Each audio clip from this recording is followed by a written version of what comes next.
I never thought my life would change so drastically in just 6 months. My wife left me for her wealthy employer, and now I'm sitting on a fortune that's making her regret her decision. Life has a funny way of turning things around. I'm a 35-year-old doctor, and until 6 months ago, I was married to my wife of 2 years. We had been together for 3 years before getting married, and we have a 1-year-old son. Everything seemed perfect until she told me she had been seeing her boss at work. She didn't even try to hide why she was leaving. She had been waiting for her boss to commit to her, and as soon as he did, she handed me divorce papers. The most painful part wasn't losing her. It was watching her walk away from our son without a second thought. During the divorce, she didn't fight for custody or anything else. She just wanted out, probably because her new man could give her the expensive lifestyle she always wanted. Looking back, I should have seen the signs. She always had expensive taste, but I thought we were happy with what we had. I made a good living as an oncologist, but her boss was in a different league altogether. He owned the company she worked for, and I guess that was more appealing than our modest but comfortable life. I tried to tell myself it wasn't about the money, but who was I kidding? When I confronted her about it, she got defensive and claimed I never had time for her. Unlike her boss who was always there, it was a convenient excuse, but we both knew the truth. For 6 months after the divorce, I didn't hear from her. She didn't call once to ask about our son. Not once. I heard through mutual friends that she announced her pregnancy just weeks after our divorce was finalized. I didn't care to know the details. She had made her choice, and I was focused on being there for our son. Then everything changed when my uncle, a successful real estate developer, passed away. He never married or had kids, and we were close. Still, I was shocked when I learned he had named me his sole heir. The estate was worth over $2 million. Not counting his company and other assets. He even left instructions about running the company, allowing me to appoint his CFO as CEO if I wanted to focus on my medical career. I told a few close friends about the inheritance over dinner one evening. That's when things got interesting. The next day, my ex-wife showed up at my door, heavily pregnant. Against my better judgment, I let her in. She tried small talk, congratulated me on the inheritance, and then asked about our son, the same child she hadn't bothered to check on for 6 months. I cut through her act and asked her to get to the point. That's when she dropped her bombshell. She wanted me to be listed as the father on her baby's birth certificate. Her reasoning? She thought it would be better for both kids to have the same last name. I couldn't help but laugh in her face. The timing was too perfect. She shows up right after learning about my inheritance, suddenly concerned about family unity. She claimed she would get a paternity test if I wanted, but insisted that regardless of biological parentage, it would be better for the children if I was listed as the father. When I refused, she started talking about how important it was for siblings to bond, coming from someone who had abandoned her own child without a backward glance. I made it clear. If a paternity test proved I was the father, we could talk. Otherwise, I wasn't interested. She got angry when I pointed out her obvious attempt to get access to my new wealth. When she wouldn't leave, I threatened to call the police. That finally got her out of my house. I was furious, not just at her audacity, but at how she thought I would fall for such an obvious ploy. So I did something I hadn't planned. I emailed her boss, telling him exactly what she had tried to pull. I didn't expect a response, but I learned through our mutual friends that it caused quite a storm between them. Instead of accepting the consequences of her actions, she started posting about me online, claiming I was jealous of her new life and trying to ruin her relationship. She even lied about why she came to see me, saying I was keeping her from seeing our son. The irony of her suddenly caring about visitation rights after 6 months of silence wasn't lost on anyone who knew us. Her social media attacks were getting worse each day. She kept posting lies about me, and while our friends knew the truth, strangers online were taking her side. I watched as she painted herself as the victim, claiming I was bitter about her leaving me. The support she was getting from people who didn't know the real story was starting to bother me. I thought about staying quiet, but why should I let her spread lies about me? My friends encouraged me to share my side of the story. So I did. I unblocked her just so she could see my post where I told everyone exactly what happened. How she showed up at my door wanting to put my name on her baby's birth certificate right after finding out about my inheritance. The response was immediate. Our friends publicly supported my version of events, and suddenly she wasn't getting the sympathy she wanted anymore. Through mutual friends, I learned that her boss had asked her to move out of his house. She had to go live with her parents because he didn't want her around anymore. It had been almost 2 weeks since I sent that email to her boss, and while he never replied to me directly, I was hearing about all the drama through friends. Their perfect life was falling apart, and honestly, I felt they deserved it. She had left me and our son for a richer man, and he had helped break up our family. It felt like karma was finally catching up to them. With everything settling down, I decided it was time for a break. I started planning a vacation with my son. After working nonstop since the divorce, we both needed some time away. The only thing still bothering me was figuring out which of my friends had told her about my inheritance.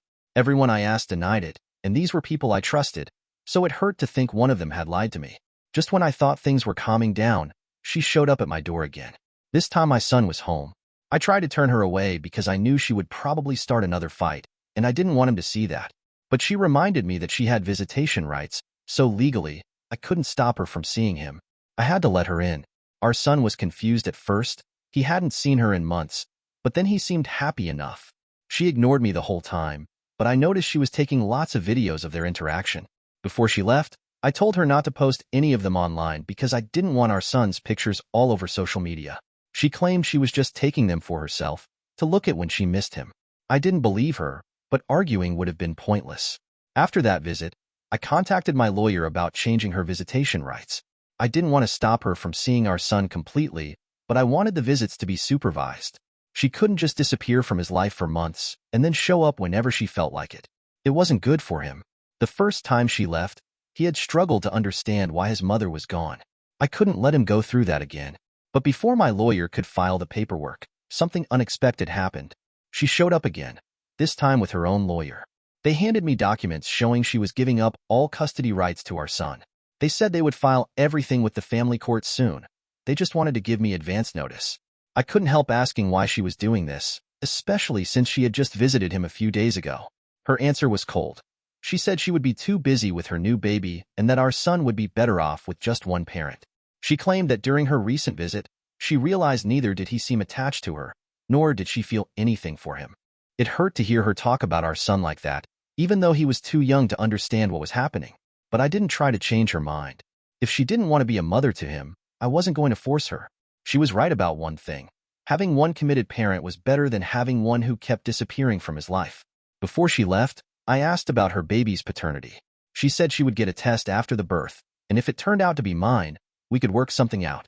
Until then, she didn't want any contact with me. I was fine with that. I already had enough on my plate without worrying about a baby that probably wasn't even mine. Almost a month passed before I heard from her boss. His email started with an apology for everything that had happened, but what he told me next was even more surprising. They had already done a paternity test weeks ago, and the baby was definitely his. She had known this when she came asking me to put my name on the birth certificate. That's why he had ended things with her. He realized she wasn't loyal to anyone.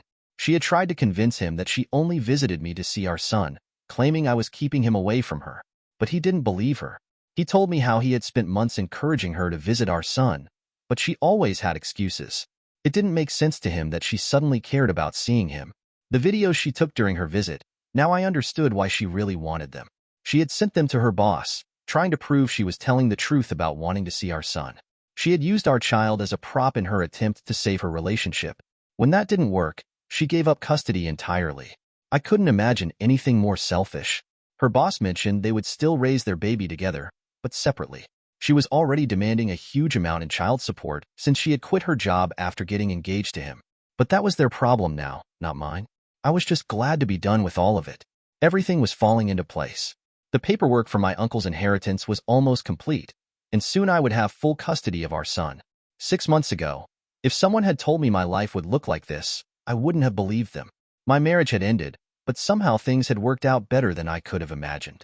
The money from my uncle's estate meant I could give our son everything he needed, but I decided to keep working as a doctor. I loved my job, and now I could use the extra money to help people who couldn't afford treatment. My son would grow up seeing that having money didn't mean you had to stop caring about others. I learned some hard lessons through all of this. Sometimes people show you who they really are when money is involved, both when they think you don't have enough of it and when they find out you do. My ex-wife had left me for a richer man, then tried to come back when I inherited money. The irony wasn't lost on me, but the hardest part was watching how easily she could walk away from our son. I couldn't understand it.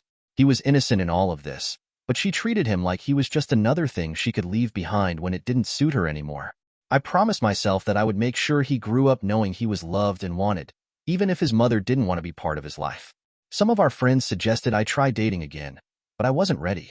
For now, I was focused on being a good father and a good doctor. The vacation I planned with my son would be our first step toward our new life together. We didn't need anyone else to be happy. Looking back at everything that happened, I realized that sometimes losing what you thought you wanted can lead you to something better. I had lost my wife, but I had gained a clearer understanding of what really mattered in life. My son and I would be fine on our own. Better than fine. Actually, we would be happy. The money from my uncle wasn't what made me rich. Having a child who I could raise to be a better person than his mother, having work that helped people, and knowing who my true friends were, that was what made me truly wealthy. Everything else was just extra. Thank you for watching. If you enjoyed this story, please hit that subscribe button. Don't forget to give it a thumbs up and share it with friends or family who might enjoy it too. Your support means a lot. And if you have any thoughts, questions, or story ideas, drop them in the comments below. I'd love to hear from you. See you in the next story.